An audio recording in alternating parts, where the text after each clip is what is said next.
of America is now classified at these lower levels. However, other preventative strategies such as vaccinations are still recommended.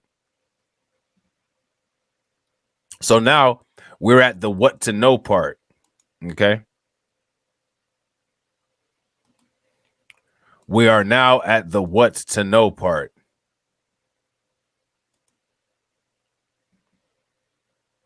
And guess what?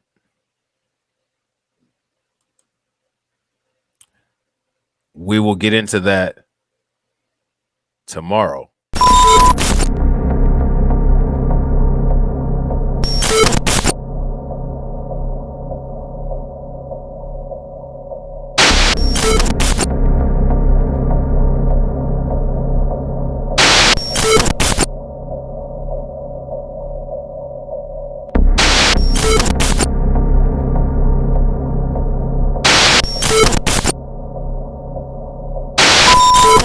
California Democrats put employee COVID vaccine mandate on hold, citing opposition. Now, where did this come from? They were gun-ho about this. All of a sudden, in California, nah, we're going to stop. We're not going to do it. We're going to put it on hold. Really? We're going to stop? We're not going to do it? We're going to put it on hold? Why?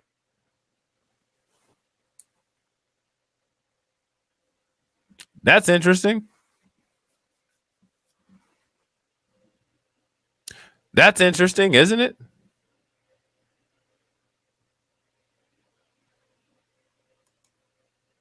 Why are we putting it on hold?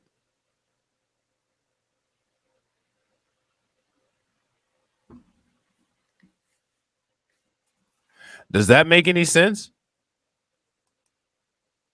If that makes any sense, guys, type in a 1. If it doesn't make any sense, type in a 2. To me, this makes no sense. It's kind of weird. It's kind of counterintuitive.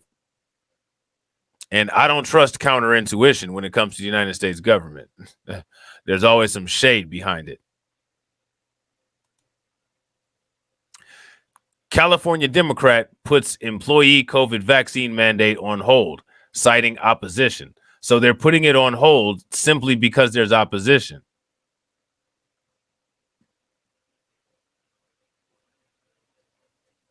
That's bizarre.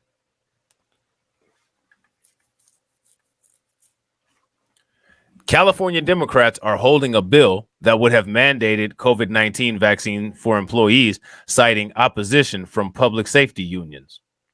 When has that ever stopped them? Has that ever stopped them from doing anything stupid?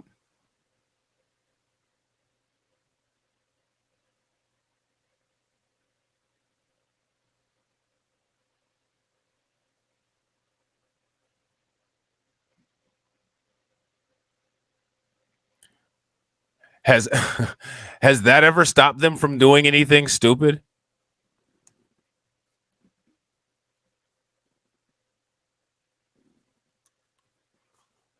What up with it, Abby?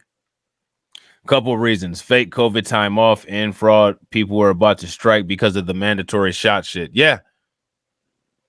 So I don't think they want to deal with it.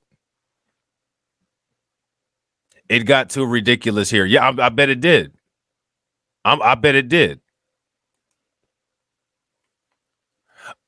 Assemblywoman Buffy Wicks, a Democrat from Oakland, on Tuesday announced that she is postponing Assembly Bill 1993. All right. So this Assembly Bill 1993 must be that bill that had the vaccine mandate in it.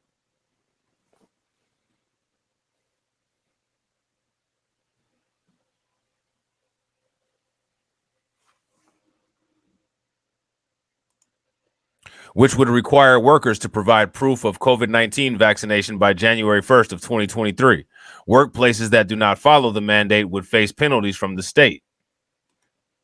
AB 1993 was scheduled for a hearing before the Labor and Employee Committee on Wednesday afternoon. Lower COVID case rates would give Wicks a chance to work with employers and labor unions to address concerns raised by the bill, she said in a statement. That is why we have decided to put AB 1993 on pause. and allow space for these conversations to continue in progress, Wicks said. Wicks specifically cited opposition from the public safety unions and said she hopes they will ultimately come to the table to make sure all of their workers are vaccinated and that every job sector in California has the tools necessary to keep their workers safe from COVID-19. About 74% of Californians age 5 and older are fully vaccinated against COVID, according to the California Department of Public Health and Data. California already requires some employees, including healthcare and state workers, to get COVID vaccines or submit to regular testing. But Wicks' bill would apply to all employees, even independent contractors. This is the second time Wicks had backed legislation to mandate vaccines for employees. Last year, she was part of a group of legislators working on a similar bill, although they eventually dropped it in August. Two other vaccine bills from Senator Richard Pan, a Democrat from Sacramento, and Senator Scott Weiner, a Democrat from San Francisco, remain in the legislative pipeline. Pan's measure, Senate Bill 871, would prevent students from opting out of the state's COVID vaccine requirement by using a personal belief exemption.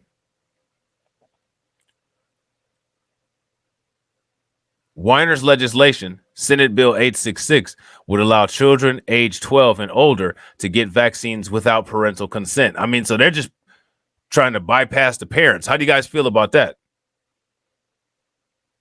And this one here is basically making this mandatory. Pan's measure, Senate Bill 871, would prevent students from opting out of the state's COVID vaccine requirement by using a personal belief exemption. So California is basically trying to box you in.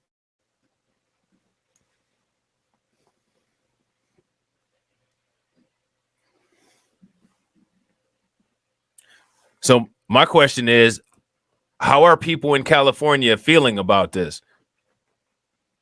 Because if you listen to the mainstream media makes it seem like everybody in California is okay with this. I don't think anybody in California is okay with this at all. Even with her bill on hold, Wicks said he hopes to continue working to get more Californians vaccinated against COVID.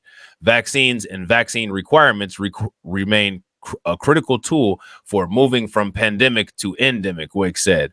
That work is still needed, and it could still ensure that millions more Californians become vaccinated.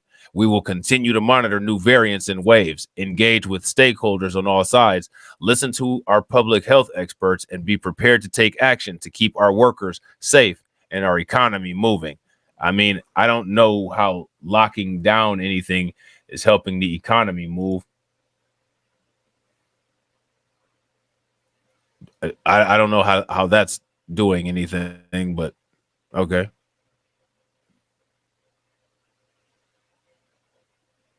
That's an interesting take on that.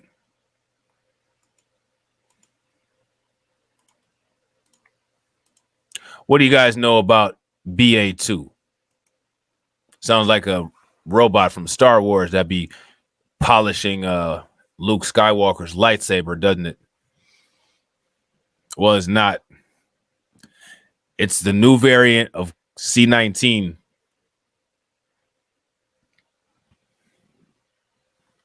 It's the new variant of C19 that is not being talked about very much in the mainstream media.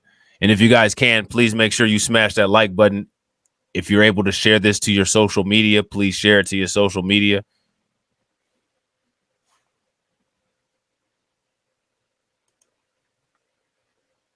What to know about the Omicron variant and subvariant BA2. All right. A more transmissible subvariant BA2 has become the dominant strain in the United States as the Omicron strain has waned. The most at risk are the unvaccinated and older than 75. Now, I got a question for you guys. Why is it that the Washington Post is allowed to just say this stuff? And if a content creator says it, they'll do all kinds of craziness. Isn't the media nothing more than a content creator?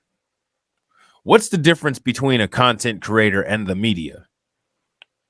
That's my question for you guys. What's the difference? Is there one?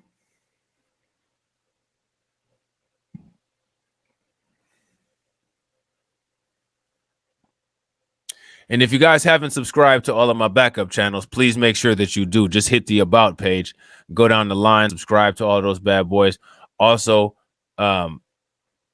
if you're not subscribed to my other social media, please make sure you do. It's the only way that you'll get a notification, because clearly they're not sending out the notifications the way that they should.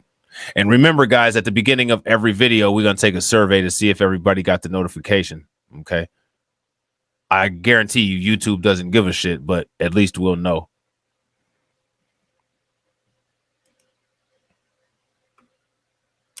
So let's take a look at this.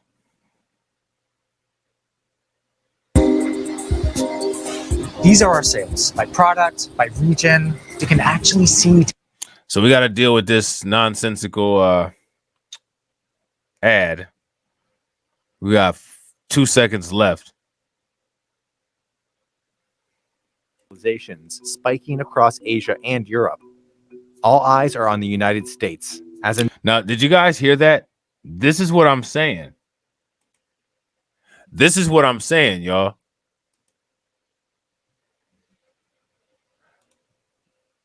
There's a whole new outbreak going on in Asia and in Europe, and nobody's really saying much.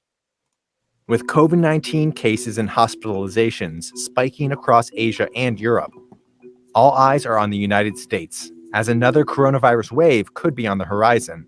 The culprit? The BA2 Omicron variant. The BA2 variant is essentially Omicron, but in a little bit of a different form. And actually, BA2 and BA1 are very similar. BA2 has 3 additional mutations above BA1.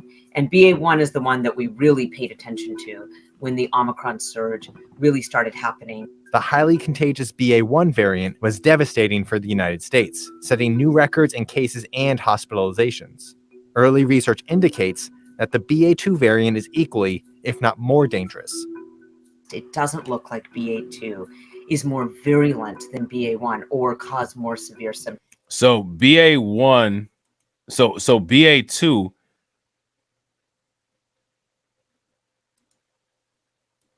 is damn near as bad as BA1, according to this. So what does that tell you?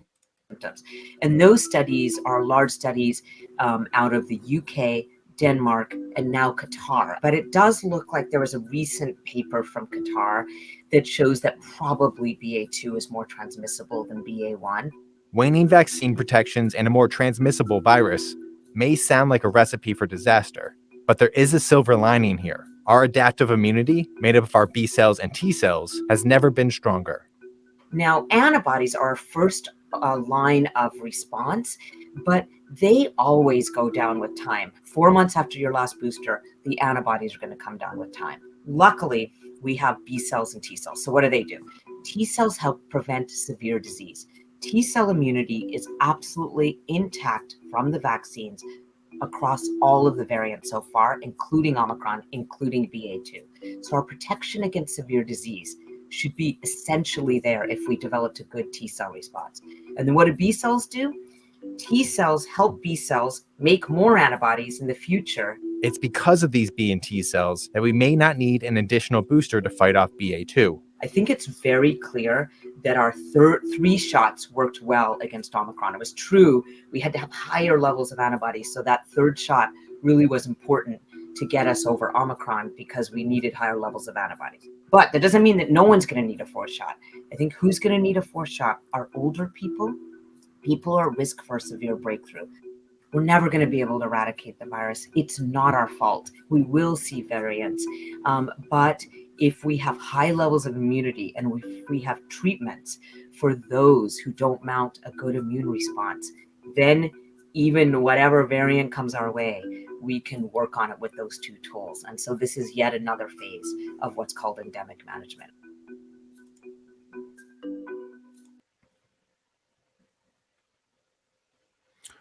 So It's not over yet.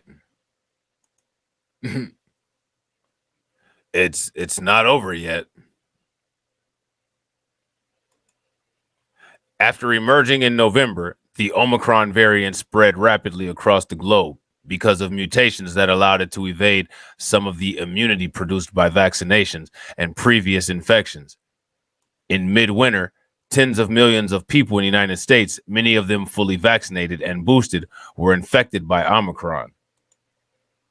Now, a subvariant called BA2, which has many mutations not seen in Omicron, is posing a new threat and accounting for a swiftly growing of shares of cases in the United States as it propels sharp case increases in Europe and Asia. Now, what do you guys think is going to happen once this thing takes hold here in the United States? And here's my question for you guys. How can you protect yourself from it? That's always the biggest question. That's always the most important question.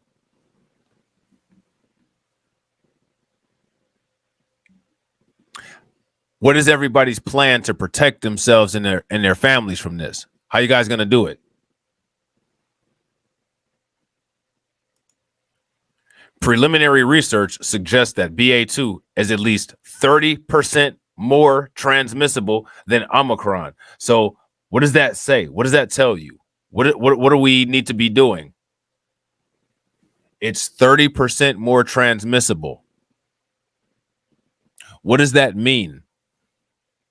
What does that mean for you as you go to work, as you interact with people, as you send your kids to school? What is that an indication of?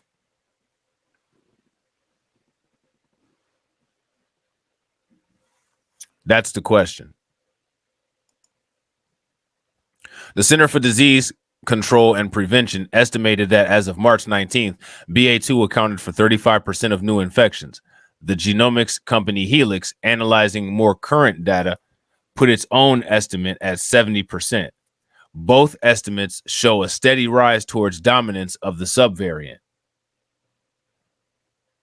The rise in BA2 cases comes as federal health authorities have relaxed certain recommendations. You see? The rise in BA2 cases comes as federal health authorities have relaxed certain recommendations. Is that a good thing, guys, or is that a bad thing? I don't think that's a good thing at all.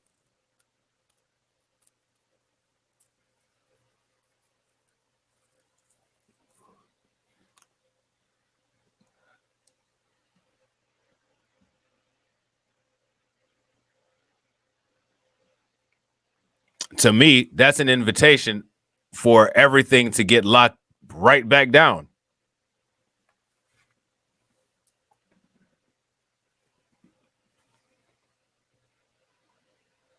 This is a recipe for failure, in my opinion.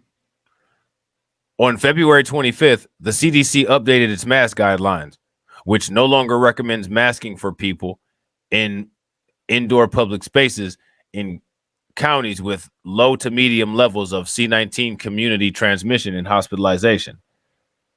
Most of America is now classified at these lower levels. However, other preventative strategies such as vaccinations are still recommended. So now we're at the what to know part. Okay. We are now at the what to know part.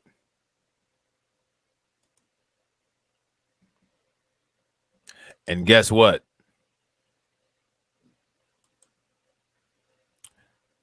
We will get into that tomorrow.